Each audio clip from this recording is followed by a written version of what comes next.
প্রিয় দর্শক, প্রীতি নিন, শুভেচ্ছা নিন। আপনাদের সামনে হাজির হয়েছি আমি একা নয়, দ্বৈতভাবে। আমার সঙ্গে মুখোমুখি হয়েছেন আজকে মনোজ দাস বলছি। জলে কুমির, ডাঙায় বাঘ। জেনারেল ওয়াকারুজ্জামানকে বিপদ ঘিরে ফেলেছে সব দিক দিয়ে।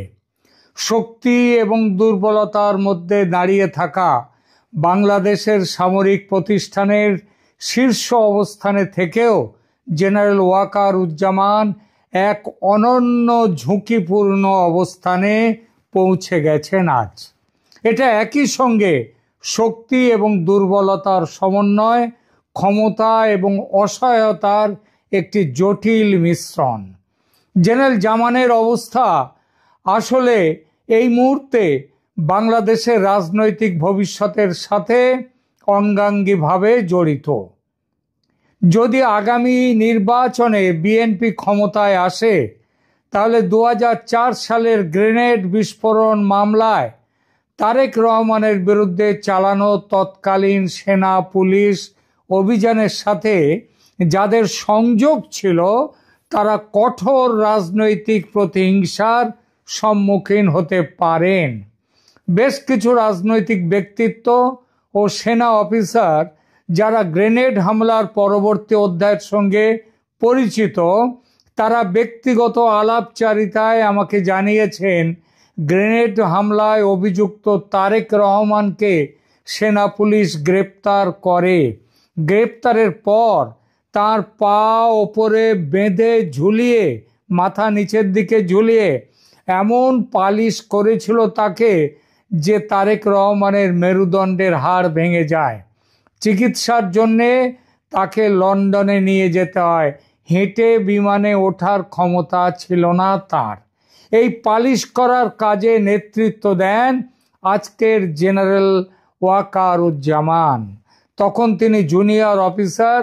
বিএনপি দল তাদের যুবরাজের এই হাল করার যে মূল কারিগর যারা ছিল, তাদের, বিশেষ করে তাদের নেতা ওয়াকারুজ্জামানকে ক্ষমা যে করবে না এটা নিশ্চিত।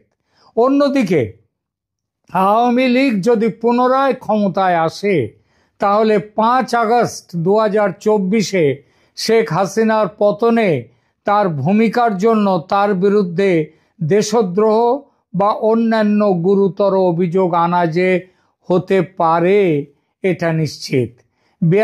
বেঈমানির শাস্তির চেয়ে বড় শাস্তি ওয়াকার পাবেন একটি বৈধ নির্বাচিত সরকারের অবৈধভাবে পতন ঘটাবার কারিগর হিসেবে। এই পতনের ষড়যন্ত্রে তিনি বিদেশি শক্তির সঙ্গে হাত মিলিয়ে দেশের স্বাধীনতা ও সার্বভৌমত্বকে বিপন্ন করেছেন। বাংলাদেশ সংবিধানে এর বড় সড় শাস্তির কথা বলা আছে। কি সে কথা বলা আছে পরে বলছি। আওয়ামী লীগ এবং বিএনপির মধ্যে কে বাঘ আর কে কুমির, কে ডাঙায় আর কে জলে, সেটা যে যার মতো বিচার করবেন। তবে মোদ্দা কথা হলো, ওয়াকারকে ঘিরে ফেলেছে মূলত এই দুজন তো বটেই, যাদের ক্ষমতায় ফেরার সম্ভাবনা বেশি। কিন্তু এই দুই শত্রুর বাইরেও ওয়াকারের আরও শত্রু আছে, যেমন জামাত। তারা ভেবেছিল তাদের নেতাদের 71-এর যুদ্ধ অপরাধে শেখ হাসিনা ফাঁসি দিয়েছিলেন। সেই গায়ের ঝাল মেটাতে তারাও শেখ হাসিনাকে ফাঁসি কাটে ঝোলাবেন বা মব লিঞ্চিংয়ে ওই 5 আগস্টেই টুকরো টুকরো করবেন।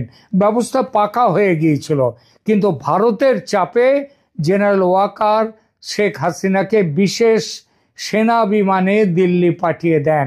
এই বিশ্বাসঘাতকতা ভোলেনি জামায়াত। তারা তাদের মুখের গ্রাস এভাবে কেড়ে নেওয়ার জন্যে, বাড়া ভাতে ছাই দেওয়ার জন্যে ওয়াকারকে তারা কিন্তু ধরবেই আজ না হোক কাল। তারা ইউনূস সরকারকে দিয়ে ইতিমধ্যে 15 জন সেনা অফিসারের বাইরে আরও 30-35 সেনা অফিসারের, শুনেছি মোট 50 জনের লম্বা লিস্ট তৈরি করেছে আন্তর্জাতিক অপরাধ ট্রাইব্যুনালে বিচারের জন্য। যা খবর সেই তালিকায় আছেন জেনারেল জামান। বর্তমানে এই পরিস্থিতিতে যে কারণে তিনি কিছুটা সুরক্ষিত বোধ করছেন তা হলো মোহাম্মদ ইউনূসের নেতৃত্বে গঠিত অন্তর্বর্তীকালীন সরকার। ইউনূস যতক্ষণ প্রশাসনে থাকবেন এবং যতক্ষণ জেনারেল জামান ইউনূসের আজ্ঞাবহ থাকবেন ততক্ষণ পর্যন্ত জামান কিছুটা নিশ্চিন্ত। এজন্যই যেটা আগে যেরকম বিবেকের ভূমিকায় অভিনয় করতেন, আজকাল আর তিনি ভুলেও মুখ খোলেন না, বরং ইউনূসকে সেনা পদকে সম্মানিত করেছেন যমুনাতে গিয়ে।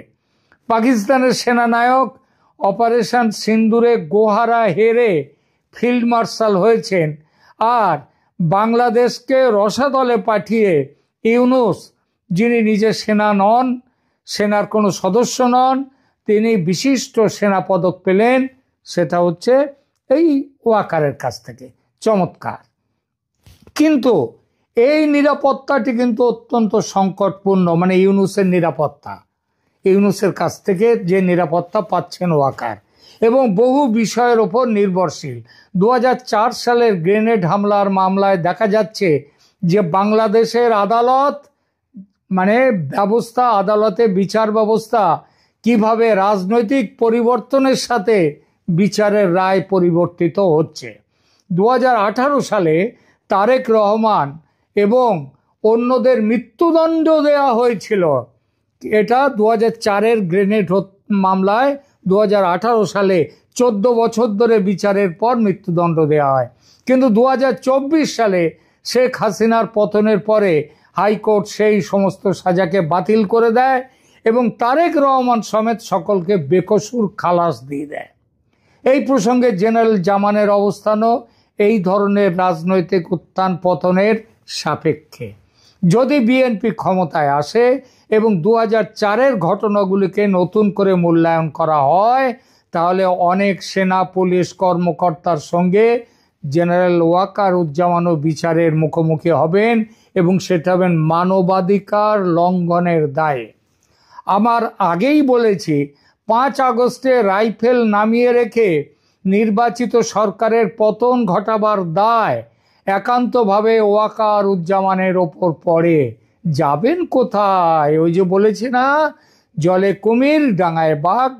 একদিকে ইউনূস প্রশাসনের স্থায়িত্ব নিয়ে প্রবল অনিশ্চয়তা, অন্যদিকে বর্তমান ইউনূস সরকার ইতিমধ্যে 15 জন সিনিয়র সেনা অফিসারের বিরুদ্ধে আন্তর্জাতিক অপরাধ ট্রাইব্যুনালে গ্রেপ্তারি পরোয়ানা জারি করেছে, যারা শেখ হাসিনার আমলের মানবাধিকার লঙ্ঘনের নানান অভিযোগে অভিযুক্ত। জেনারেল জামান এটা আটকাতে অনেক তদবির করেও ব্যর্থ। ইউনূস সরকারের এই পদক্ষেপ পরিষ্কারভাবে দেখায় যে ইউনূস সরকার সামরিক প্রতিষ্ঠানের বিরুদ্ধেও কঠোর অবস্থান নিতে প্রস্তুত। তবে বর্তমান পর্যায়ে জেনারেল জামানকে সরাসরি লক্ষ্য করা হয়নি, এখনো তাকে দয়া দেখানো হচ্ছে। কিন্তু ওই মে মাসের জ্বালাময়ী হুমকি ধমকির, গত মে মাসে যেটা তিনি দিয়েছিলেন অফিসার্স অ্যাড্রেসে সেনানিবাস থেকে, সার বিন্দুমাত্র এখন যদি ওয়াকার দেখান, তিনি অভিযুক্ত হবেন সঙ্গে সঙ্গে। আর অভিযুক্ত হলেই নতুন আইনে জেনারেলের চাকরিও নট হয়ে যাবে। সার্কাসের ট্র্যাপিজের খেলা দেখেছেন, সেই খেলা খেলছেন জেনারেল জামান। আর এই খেলা খেলতে গিয়ে তিনি নিজের নাক কেটেছেন, সেই সঙ্গে দেশপ্রেমিক সেনাবাহিনীর নাক বলতেও আর কিছু রাখছেন না।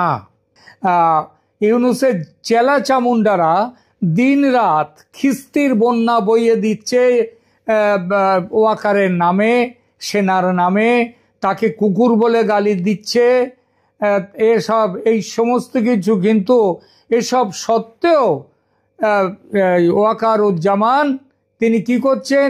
সকলকে বেকসুর খালাস দিয়ে দিচ্ছেন, বলছেন যে এরা তো বাচ্চা ছেলে।